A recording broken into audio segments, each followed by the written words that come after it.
नमस्कार दोस्तों, स्वागत है आप सभी का माला ग्लोबल स्टडीज में और मैं हूं माला यादव।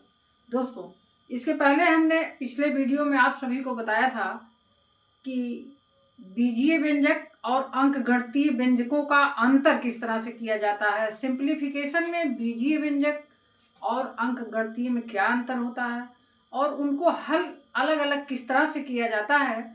तो अंकगणितीय व्यंजक को मैंने बताया था, इस बार मैं आप लोगों को बीजीय व्यंजक के बारे में बताऊंगी।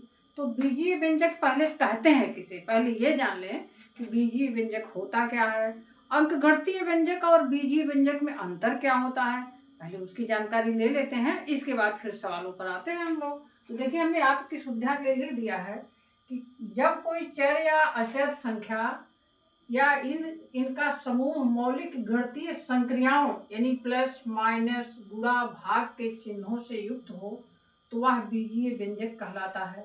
जैसे x plus Y, 3x plus 2y, X Y Z. तो इससे आप क्या समझिए, देखिए अंकगणितीय व्यंजक और बीजीय व्यंजक में क्या अंतर होता है। अंकगणितीय व्यंजक में जैसे हम 5 प्लस 4 जोड़ते हैं तो आता है 9, और बीजीय व्यंजक में क्या होता है कि 5 प्लस x जोड़ते हैं तो यही संख्या फिर लौट करके हमें मिलती है। क्यों? क्योंकि x का हमें मान ज्ञात करना होता है। जब हम x का मान ज्ञात कर लेते हैं तब इसके स्थान पर रख देते हैं और तब हमें पता चल जाता है कि क्या होता है अंकगणितीय व्यंजक, क्या होता है बीजीय व्यंजक। और इसमें क्या होता है कि अंकगणितीय व्यंजक में हमें केवल अचर राशियों का ज्ञान करना होता, अचर राशियों का मान ज्ञात करना होता। लेकिन बीजीय व्यंजक में हमें चर और अचर दोनों राशियों का मान अलग अलग ज्ञात करके हल करके बताना होता है। तो चर राशियां कौन सी होती हैं? जैसे x, y, z। ये सारे जो शब्द होते हैं जिन्हें अंकीय शब्द कहा जाता है उन्हें चर राशि कहा जाता है। अचर राशियां कौन सी होती हैं? जैसे 1, 2, 3, 4 इत्यादि सब कुछ। तो अचर राशियां जिसके मान में कोई परिवर्तन नहीं होता है। चर राशियां जिनका मान समय समय से बदलता रहता है, उनका मान जो निकल करके आए, कभी 4, कभी 5, कभी 8 निकल करके आए तो उसका मान वो रखना होता है। लेकिन अचर राशियों का मान अचल रहता है, वो कभी नहीं बदलता है। तो इसीलिए चर और अचर राशियों के सम्मिलन से मौलिक गणितीय संक्रियाओं के सहयोग से जो हल किया जाता है, जो व्यंजक हल किए जाते हैं, उन्हें ही बीजीय व्यंजक कहा जाता है। और गणित में इनको यह जानना बहुत जरूरी होता है कि अंकगणितीय व्यंजक और बीजीय व्यंजक में क्या अंतर होता है।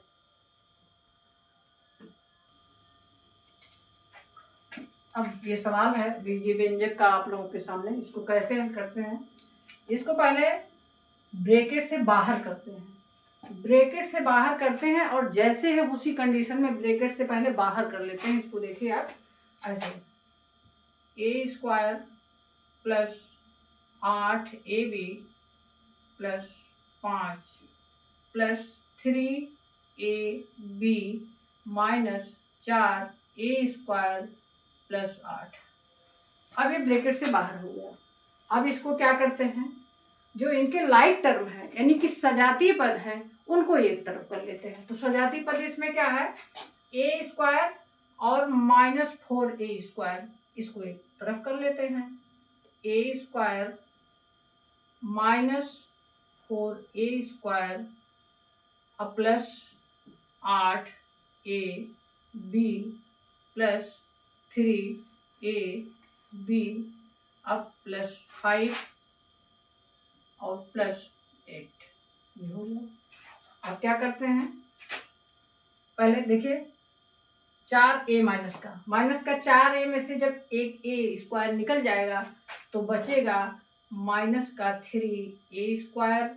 माइनस का क्यों? क्योंकि बड़ी संख्या माइनस में है और जब बड़ी संख्या माइनस में होती है तो हम माइनस का ही निशान लगाएंगे। इसके बाद क्या होता है, 8 और 3 11 ab और इसके बाद 5 8 13 और यही होता है आपके इस सवाल का आंसर। ये सवाल हमने लगा दिया है। आप देखिए a² ए स्क्वायर मैंने बताया कि पहले ब्रैकेट से सबको आप बाहर कर लेते हैं। अगर इस बीच में माइनस का चिन्ह नहीं लगा है तो जो जैसे है बिल्कुल वैसे ही आप ब्रैकेट से बाहर कर लेंगे। फिर आपको क्या करना है कि लाइक टर्म को एक तरफ कर लेना। लाइक टर्म का मतलब क्या होता है? सजातीय पद, जो एक जैसे पद हैं। जैसे ए स्क्वायर यहाँ पर है, यहाँ पर -4a² मैंने इधर कर लिया। फिर ए बी से जुड़े, जैसे 8ab + 3ab, मैंने 8ab + 3ab रख दिया। इसके बाद ये अकेले हैं, केवल अचर राशि 5 और +8, तो 5 + 8 मैंने यहाँ पर रख दिया। अब इसमें जो जोड़ना है उसको जोड़ दीजिए और जो घटाना है उसको घटा दीजिए। तो देखिए आप 4a² में से जब a² निकल जाएगा तो आएगा -3a²। माइनस का क्यों आएगा? क्योंकि 4 बड़ी संख्या है और a² छोटी संख्या है। तो निशान हमेशा प्लस माइनस माइनस होता है, लेकिन निशान हमेशा बड़ी संख्या का लगता है। तो बड़ी संख्या 4 है, इसलिए निशान माइनस का लगा है, 4 माइनस में है। इसके बाद 8ab + 3ab को हमने जोड़ दिया, 11ab। और इसके बाद फिर मैंने 5 + 8 को जोड़ा तो 13। यही आपके इस सवाल का आंसर हो जाएगा। ये दूसरा सवाल है आपके सामने। इसमें क्या करना है, इसको हम ब्रैकेट से बाहर तो करेंगे, लेकिन करना क्या है कि जब भी ब्रैकेट के बाईं तरफ माइनस का निशान लगा होता है तो अंदर जितने भी चिन्ह होते हैं सब बदल जाते हैं। बदल जाने का मतलब क्या होता है? जैसे इस माइनस का गुणा इस प्लस में, ये प्लस की संख्या है, तो माइनस का गुणा जब प्लस से होता है तो प्लस माइनस माइनस हो जाता है। और माइनस का गुणा जब माइनस से होता है तो माइनस माइनस प्लस हो जाता है। और फिर माइनस का गुणा जब प्लस से होता है तो फिर प्लस माइनस माइनस हो जाता है। तो इसको देखिए आप, x + y + z। अब क्या लगना है, यहाँ ये प्लस की संख्या, ये माइनस, प्लस माइनस माइनस। इसके बाद x, फिर plus minus minus plus y, और फिर माइनस प्लस माइनस z। ये हल होगा इतना आपका। अब क्या करना है आपको, फिर वही करना है कि लाइक टर्म को एक जगह आपको कर देना है। एक बार फिर से आप लोग इसको सुन लीजिए। मैंने आपको बताया कि जब भी ब्रैकेट के बाईं तरफ जब भी माइनस लगा होता है तो ब्रैकेट खोलते समय जो प्लस की संख्या है, जो प्लस का निशान है वो माइनस हो जाता है और जो माइनस का निशान है वो प्लस हो जाता है। तो कैसे हो जाता है देखिए, इसको तो बिल्कुल जैसे वैसे उतारेंगे, x + y और +z उतार लिया। अब ये माइनस का निशान वैसे ही नहीं उतर रहा है, इस माइनस का इस प्लस से गुणा हो रहा है तो प्लस माइनस माइनस x हो गया। फिर इसका इस माइनस का इस माइनस से गुणा होगा तो माइनस माइनस प्लस y हो गया। और इस माइनस का जब इस प्लस से गुणा होगा तो प्लस माइनस माइनस z हो गया। इतनी बात आपको बिल्कुल समझ में आ गई होगी। अब आपको क्या करना है, वही काम करना है कि लाइक टर्म को एक जगह रख लेना है। तो लाइक टर्म इसमें क्या है, x और माइनस का, प्लस का x और ये माइनस का x आपने रख दिया, लाइक टर्म हो गया। अब प्लस का y, x के बाद y आता है। हमेशा x y z अगर लिखा हो तो आप बिल्कुल क्रम से उतारेंगे, ये नहीं कि x उतार लिया फिर z उतार लिया फिर y उतार लिया, ऐसा आप नहीं करेंगे। तो देखिए इसके बाद क्या किया कि प्लस का x माइनस का x, इसके बाद प्लस का y और यहाँ भी प्लस का y है। इसके बाद प्लस का z और इसके बाद ये माइनस का z मैंने उतार दिया। अब क्या करना है आपको, आगे करना है कि प्लस का z माइनस का z कैंसिल हो गया, प्लस का y तो 2y हो गया, प्लस का हो गया, पहले निशान नहीं लगाते हैं। अब ये प्लस का z और माइनस का z कैंसिल हो गया। इसका आंसर क्या आ गया, 2y, प्लस का 2y इस सवाल का आंसर होगा। ये अगला सवाल है आपके सामने। तो इसमें क्या करना है आप देख रहे हैं, पहले छोटे ब्रैकेट को हल करना होता है। बोर्डमास के नियम के तहत मैंने आप सभी को बताया है कि पहले हमें छोटे ब्रैकेट को हल करना होता है। तो पहले इस ब्रैकेट को देखेंगे, तो इसको ऐसे ही उतारिए, x² प्लस मध्य ब्रैकेट 2x² प्लस, इसको ऐसे उतार लीजिए, x² माइनस y² और छोटा ब्रैकेट खत्म। इसलिए करना है क्योंकि इसमें हल करने जैसा कुछ है नहीं। अब x² प्लस मध्य ब्रैकेट, देखिए x² और ए के स्क्वायर, ये भी प्लस की संख्या, ये भी प्लस की संख्या, तो दोनों जुड़ जाएंगी। तो 3x² माइनस वाई। अब x² plus 3x² minus Y, x² 3x² जुड़ जाएगा तो आएगा 4x² माइनस y²। और यही आपके सवाल का आंसर हो जाएगा।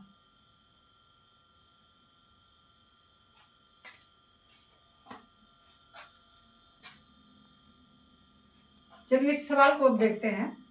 तो 2p माइनस मझले ब्रैकेट में 3q प्लस छोटे ब्रैकेट में 5p minus q plus 2p, छोटा ब्रैकेट बंद और मझला ब्रैकेट भी बंद।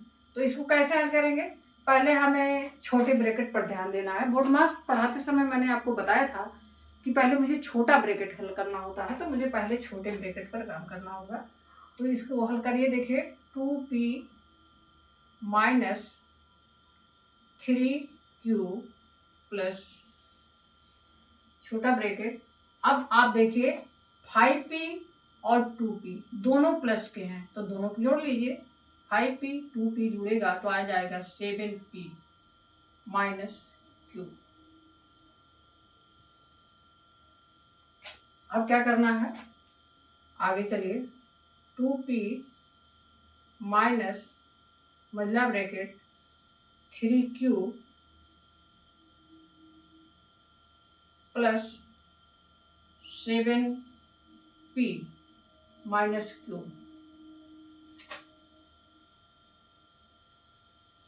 अब आपको आगे क्या करना है, 2p माइनस, देखिए ये 3q है और यहाँ माइनस का q है, तो 3q में से जब एक q निकल जाएगा तो आएगा 2q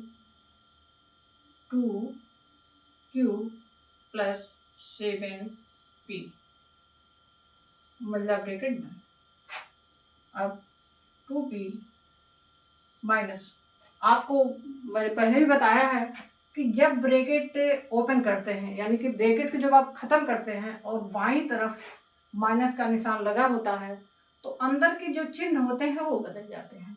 तो ये 2q तो ये प्लस का है, तो प्लस माइनस तो ये माइनस ही रहेगा, 2q रहेगा। लेकिन ये इसका इस माइनस का इस प्लस से जब गुणा होगा तो प्लस माइनस माइनस हो जाएगा और 7p आ जाएगा। तो आप देखते हैं ये 2p प्लस का है, ये 7p माइनस का है। इस 7p से इस 2p को जब आप माइनस करेंगे तो आएगा माइनस का 5p, और ये माइनस का 2q ये पहले से ही है, और ये ही आपके सवाल का आंसर हो जाएगा। और आप एल्जेब्रिक एक्सप्रेशन में, यानी कि बीजीय व्यंजक में, आपने देखा कि चर और अचर राशियों का मौलिक गणितीय संक्रियाओं के सहयोग से जो हल किया गया उसे ही बीजीय व्यंजक या एल्जेब्रिक एक्सप्रेशन कहते हैं। एक बार फिर इस सवाल को देख लीजिए और आप लोग समझ लीजिए। 2p मझला ब्रैकेट 3q प्लस ब्रैकेट छोटे ब्रैकेट में 5p minus q plus 2p। आपको मैंने बताया है, बहुत बार बता चुकी हूँ पहले भी, अब फिर बता रही हूँ कि हमेशा मुझे छोटा ब्रैकेट पहले देखना होता और हल करना होता, वो भी जो दाहिनी तरफ होता है, बाईं तरफ का नहीं। पहले मुझे दाहिनी तरफ छोटे ब्रैकेट में जो भी होता मुझे पहले उसे हल करना होता है। तो मैंने इसको देखिए 2p माइनस मझला bracket 3q plus 5p plus का और 2p प्लस का है, तो मैंने इनको ऐड कर दिया, तो 5p 2p 7p minus q हो गया, और छोटा ब्रैकेट खत्म हो जाना चाहिए अब। तो 2p माइनस मझला ब्रैकेट 3q प्लस 7p और माइनस का q। तो आप जानते हैं कि 3q में से जब माइनस का q एक q निकल जाएगा तो बचेगा 2q प्लस का 7p। और आप देखते हैं कि पहले माइनस लगा हुआ है, और मैंने बताया है कि ब्रैकेट की बाईं तरफ अगर माइनस लगा है और ब्रैकेट को अब हटाना है तो जो अंदर निशान होते हैं वह बदल जाते हैं गुणा करके।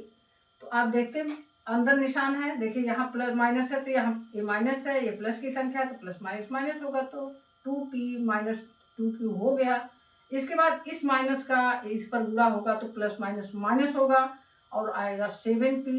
तो आप देखते हैं कि 7p माइनस का है, 2p प्लस का है और बड़ी संख्या में से छोटी संख्या घटती है तो 7p में से 2p घट गई है तो आया है 5p माइनस का। क्यों? क्योंकि बड़ी संख्या माइनस में है तो माइनस का निशान लगेगा और 2q तो यहाँ था ही। यही आपके सवाल का आंसर होगा और थैंक यू सो मच।